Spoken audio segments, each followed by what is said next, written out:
여러분 안녕하세요. 하루 3끼 분량의 가십과 흥미로운 이야기들을 전해드리는 가십 새끼입니다. 욕 아니에요.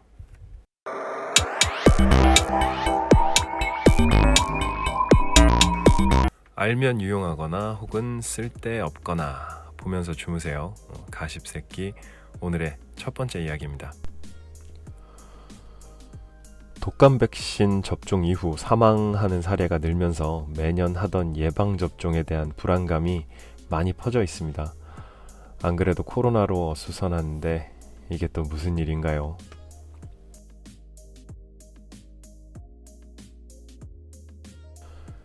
질병관리청에 따르면 10월 26일 낮 1시 기준으로 이날까지 접수된 독감 백신 접종 후 사망 신고가 59건이라고 합니다.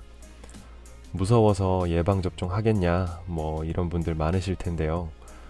일단 질병청과 전문가들의 현재까지 결론을 말씀드리면 백신이 사망 원인이라고 공식적으로 밝혀진 사례는 없으며 백신에는 문제가 없다라고 합니다. 이게 논란이 더 가중된 이유가 첫 번째 의심 사망자가 맞았던 백신의 유통사가 신성약품이고요.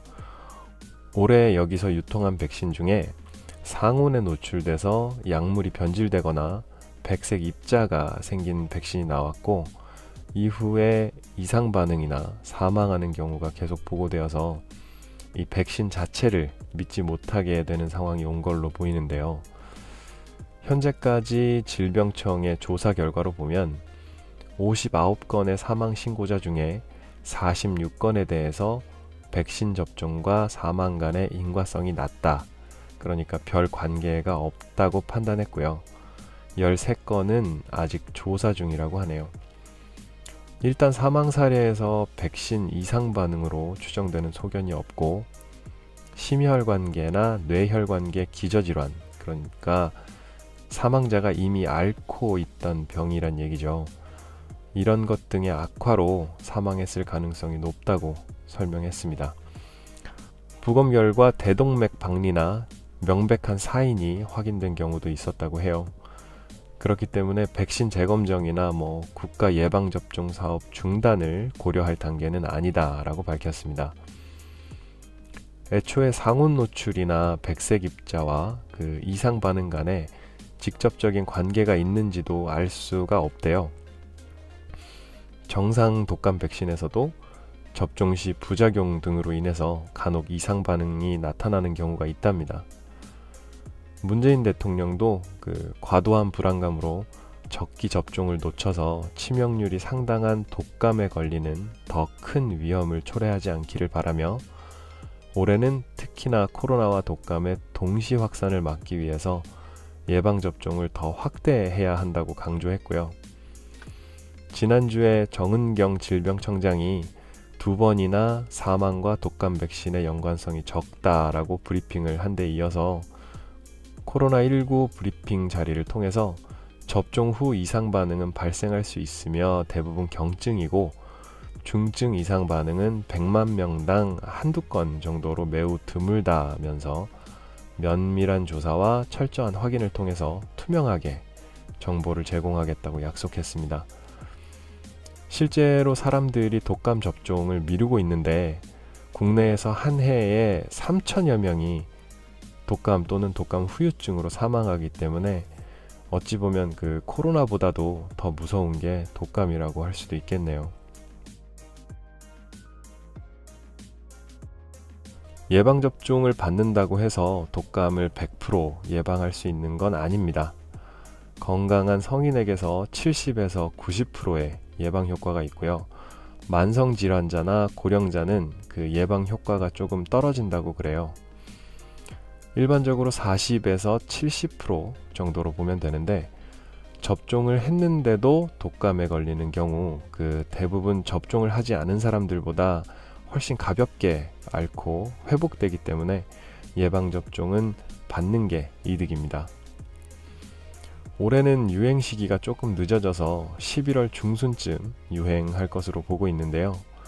접종 후 2주 정도가 지나야 항체가 생기기 때문에 11월 초까지는 접종을 완료해야 백신의 효과를 볼 수 있다고 하고요. 효과는 개인별로 차이가 있지만 평균 6개월 정도라고 하기 때문에 그 해마다 예방주사를 맞아야 한다네요. 뭐 이러니 저러니 해도 지금 백신 접종에 대한 우려와 불신이 크다는 점이 그 보건당국의 가장 큰 고민이어서 원래는 한 달에 한 번 정도 열던 그 예방접종 피해 조사반 회의를 이번 주부터 주 3회씩 진행하고 그 결과를 알리기로 했답니다. 이 질병청 분들 그 정치인도 아니고 사람 살리겠다고 밤낮으로 노력하시는 분들인데 좀 믿어줍시다. 네.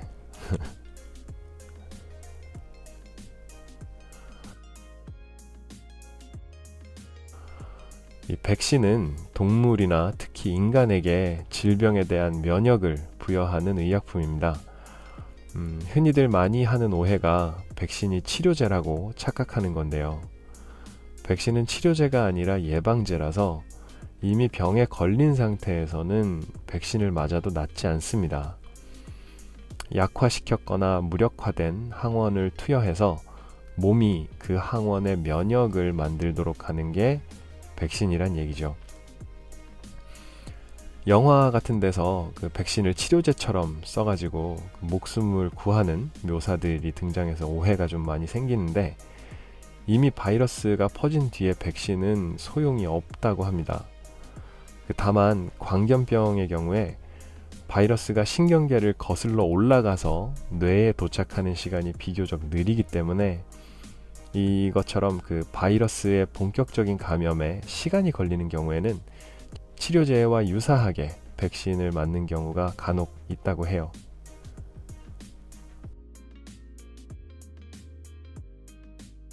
백신 접종 후 심각한 부작용으로 과민성 쇼크, 길랭바레 증후군이라고 부르는 마비 증상, 그리고 사망 등이 있는데요. 이런 부작용이 일어난 사례는 약 100만 명 내지는 1000만 명 중에 1명이라고 합니다. 지금 청원도 올라오고 해서 논란이 많이 되고 있는 그 고등학생의 경우는 이 정말 특이한 케이스라서 좀 더 자세히 면밀히 살펴봐야 하지만 그 아직까지는 백신과 사망 사이의 연관성이 희박할 것으로 보고 있네요. 그 바이러스의 경우에 세포가 없으면 생명 활동이 불가능하기 때문에 그 항원을 배양할 때 흔하고 값싼 세포체인 계란을 주로 사용한대요. 그래서 이제 계란 알레르기가 정말 심한 사람은 일반적으로 공급되는 백신을 맞을 수 없다고 합니다. 앞에 얘기했던 그 과민성 쇼크가 오는 거죠. 알러지 반응으로. 이런 사람들을 배려해서 다른 세포 숙주를 써서 제작되는 백신도 있는데 아직 보편적인 백신보다는 비싸다고 합니다.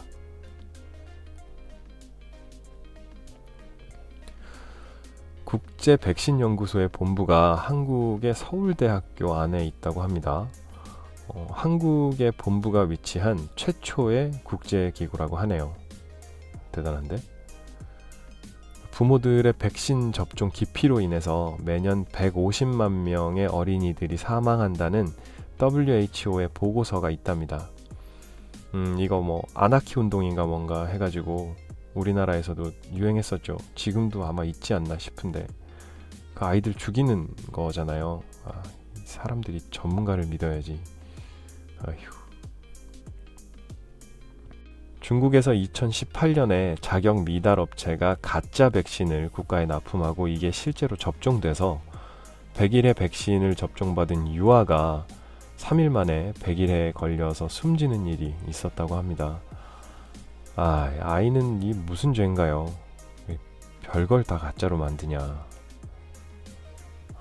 코로나부터 독감 백신까지 별일이 다 생기네요. 잘 먹고 건강하게 잘 사는 게 참 힘들어요. 오늘 하루도 잘 먹고 잘 살아내셨기를 바라면서 가십새끼 여기서 마치겠습니다. 또 다른 흥미로운 이야기로 찾아뵐게요. 당신의 내일을 응원합니다. 좋은 밤 되세요.